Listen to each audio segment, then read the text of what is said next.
생활 속 법률 히어로 이승우 변호사의 사건 파일.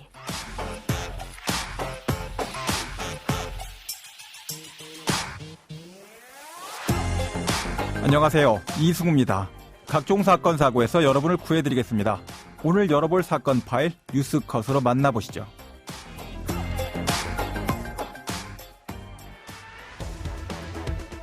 서울중앙지검 여성아동범죄조사부는 김 의원이 강제추행 혐의로 고발된 사건을 어제 무혐의 처분했습니다. 검찰은 사건 관련자들의 진술이 엇갈리고 관련 증거가 부족하다고 판단한 것으로 전해졌습니다.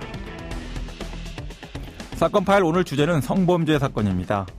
타인의 성적 자기결정권을 침해하는 성범죄도 반드시 근절되어야 하겠지만 성적 자기결정권 침해와 무관할 사건을 성범죄로 무고하는 일도 반드시 근절되어야 할 범죄임은 분명합니다.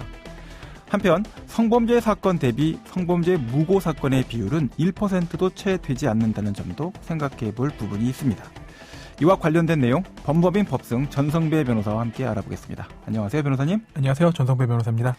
자, 먼저 성범죄 사건이 사실관계를 밝히기 굉장히 까다로운 사건이죠. 또 네, 맞습니다. 법리적으로도 다루기가 굉장히 어려운 사건들이죠. 네, 맞습니다. 네, 성범죄는 소위 밀실범죄라고 하여 당사자만이 그날의 사실관계를 아는 경우가 많습니다. 서로 간의 진술이 사건의 향방에 큰 영향을 미치기 마련인데 사실관계 당일 술까지 마셨다면 사실관계에 대한 기억력은 희미해질 가능성이 높습니다. 네, 그렇게 되겠네요.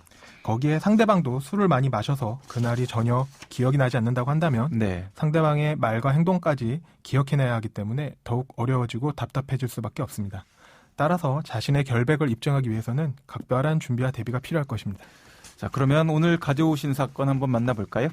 A씨는 B씨와 같은 오피스텔에서 거주 중 서로를 알지 못하는 사이였는데 오피스텔 옥상에서 B씨를 우연히 만나 대화를 하다가 친해지게 되면서 서로 이성으로서의 감정까지 갖게 되었습니다. 네네. 이후 A씨와 B씨는 교제를 하게 되었고 서로의 주거지에서 만나 술을 마시고 성관계도 하고 잠까지 자는 사이로 발전을 하게 되었는데 예. 이후 A씨는 B씨의 집착과 무리한 요구를 들어주기가 어렵다고 판단하여 결별을 선언하자 B씨는 이에 대한 분노로 어떤 날에는 A씨가 자신의 동의 없이 성관계를 하고자 자신의 성기와 가슴을 만졌다는 사실, 예. 다른 날은 A씨와 B씨가 술을 마시다가 B씨가 잠이 든 사이에 A씨가 간음을 한 사실, 예. 다른 날은 B씨가 자신의 집에서 설거지를 하는 도중 A씨가 뒤에서 끌어안으며 강제로 침대에 눕혀서 강간하였다는 사실로 고소를 한 것입니다.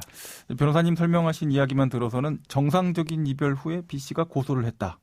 이런 내용으로 들리는데요. 네. 판결은 처분은 어떻게 나왔습니까? 네, 수사기관에서는 B씨가 주장하는 피의 사실을 인정하기 어려우며 피의 사실을 인정할 증거는 없으므로 A씨에게 무혐의 처분을 내렸습니다.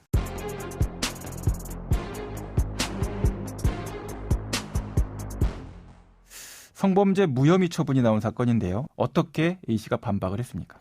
네, A씨는 다행히 B씨와 나눈 카카오톡 대화 내용 대부분을 가지고 있었고 B씨와 대화하거나 전화통화를 하면서 대화 내용을 녹음한 음성 파일, B씨가 A씨에게 보낸 자필의 애정편지 등도 가지고 있어서 예. B씨가 A씨에게 보여준 모습이나 태도들을 유추할 수 있었고 B씨가 A씨가 성범죄를 일으켰다고 주장하는 날짜에 A씨가 B씨의 주장과 반대되는 행적을 입증할 수 있는 인터넷 기록이나 당시 구매 영수증 등을 제출하면서 B씨가 주장하는 사실관계가 사실이 아님을 입증이 가능한 상황이었습니다. 예. 수사기관에서도 위 증거자료들을 토대로 B씨가 주장하는 성범죄 날짜에 실제로 그러한 사실이 발생하였는지를 확인하기 어렵고 카카오톡 메시지와 대화 내용을 통해 B씨가 A씨에게 성관계 이후에 따로 화를 내거나 문제를 삼지 않았다는 것을 토대로 A씨를 무혐의 처분한 것입니다.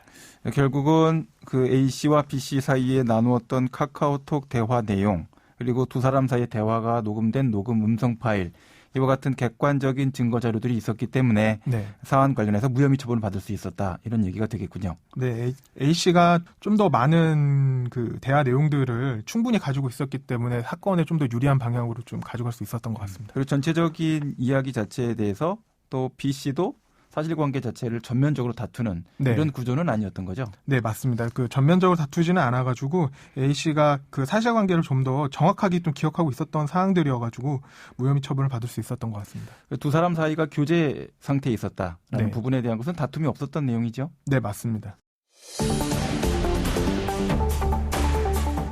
나를 지켜주는, 나를 도와주는 법 이야기. 이승우 변호사의 사건 파일.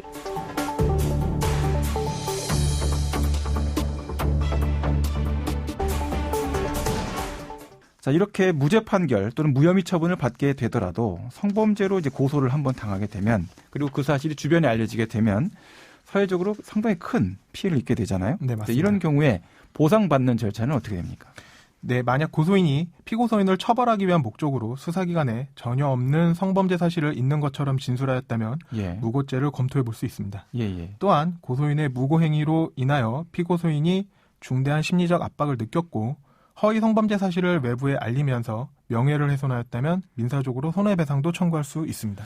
실제 그 성범죄에 관련된 무고 사건 자체가 잘 인정되지 않는 경우가 많긴 하지만 인정이 되게 되면 처벌 수위가 상당히 높은 편이죠. 네, 무고의 재질이나 허위 사실 전파된 범위가 상당하다면 법원에서는 그 부분까지 고려해서 적지 않은 액을 배상할 수 있습니다. 그 실제 그리고 이제 성범죄 사건의 피해자로서 이제 민사 소송을 제기하는 경우가 요새 많은데, 네. 그 경우에도 금액이 점점 올라가고 있다라고 보고가 되고 있습니다. 성범죄 무고 사건의 피해에 대해서 형사 고소를 했을 때도 어떤 변화가 있을 것이다라고 변호사님 생각하시나요? 성범죄 사건으로 고소를 했을 건데 그거에 대한 처분이 어떻게 나왔는지도 매우 중요합니다. 무혐의 처분이 났고 이제 무고라는 것이 인정이 됐던 사안에서 네. 손해배상을 청구를 했다. 제 개인적인 생각으로는 무고도 더 많이 손해배상 책임을 인정하게 될 것 같다라는 생각이 들어서 말씀을 좀 드려봤어요. 자, 그러면 오늘 사건에 담긴 법적 포인트를 한 줄로 정리하고 실제 법적 대응과 자문 이어가 보도록 하겠습니다.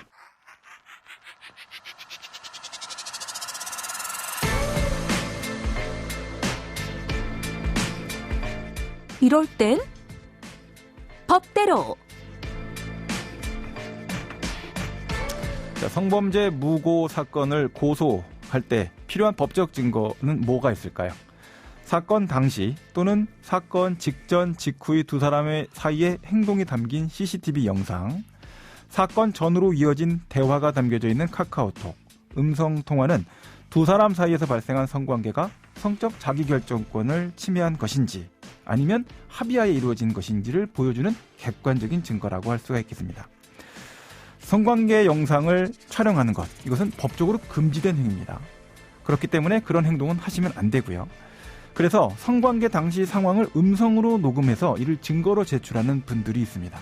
그런데 제가 경험적으로 그 음성 파일을 직접 들어보게 되면 그 녹음하신 본인의 생각과는 달리 명백한 성범죄의 증거로 해석될 수 있는 경우들도 있어서 섣불리 속단해서 자신이 무고에 해당된다라고 판단하는 일이 없도록 하셨으면 좋겠습니다. 자, 오늘 성범죄 무죄 사건, 무혐의 사건에 대해서 다뤄보고 있는데요. 이런 사건을 실제로 겪는다면 증거 확보가 무엇보다 가장 중요하겠죠. 변호사님께서는 법적으로 어떤 도움을 주실 수 있겠습니까? 네, 예기치 못한 상대방의 성범죄 주장으로 인하여 난처하게 되었다면 우선 고소인뿐만 아니라 고소인과 관련된 사람들의 통화 녹음이나 문자나 카카오톡 메시지 같은 대화 내용은 지우지 마시기 바랍니다. 네. 앞에서 말씀드렸듯이 성범죄 사건의 특성상 사건 발생의 구체적인 정황은 고소인과 피고소인만 알 수밖에 없습니다. 그렇다면 피고소인 진술의 신빙성을 확인받기 위해서는 위 고소인과 피고소인과의 대화 내용이 중요해질 수 있습니다. 이를 토대로 변호사와 함께 당시 사실관계를 정리하는 것이 큰 도움이 될 것입니다. 구체적인 사실관계를 누가 지배하느냐에 따라서 성범죄의 공방의 우위를 누가 점하는지에 대한 내용이 정리되는 것 같습니다. 또 이런 내용 자체가 두 사람 사이의 대화도 있겠지만 두 사람 이외에 친구들과 주고받았던 카카오톡 대화, 또 통화 녹음과 같은 제3자와의 대화 내용들도 상당히 중요한 진술 증거 또는 객관적인 증거로 이제 확보가 되는 경우가 많이 있는 것 같습니다. 네, 맞습니다. 네.